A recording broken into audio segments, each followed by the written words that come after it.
ପାଇଣ ଯେ ଯାହାରେ ସୃଷ୍ଟିର ଅଧିକାରୀ ହେଲେ ଯମରାଜା ଦେଶ ଯେ ସୁତ ସମସ୍ତେ ତାହାର ଆୟତ ନାଗମାନେ କାମୁଡୁଥାନ୍ତି ଅନୁକ୍ଷଣେ ଅଶେଷ ଯନ୍ତ୍ରଣା ଦିଅଇ ଏ କଷ୍ଟୁ ଆଉ କଷ୍ଟ ନାହିଁ ଏମନ୍ତ ଦେଖି ନାରାୟଣେ ବିଚାରେ କଲେ ମନେ ମନେ ଯେ ବ୍ରତ ଯମର ସନ୍ତୋଷ ସେ ବ୍ରତ କରିବି ପ୍ରକାଶ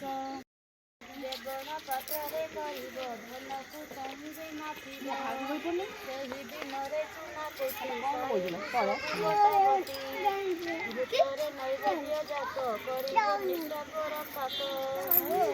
ମୁଣ୍ଡକୁ ଜଳେ ନେଇ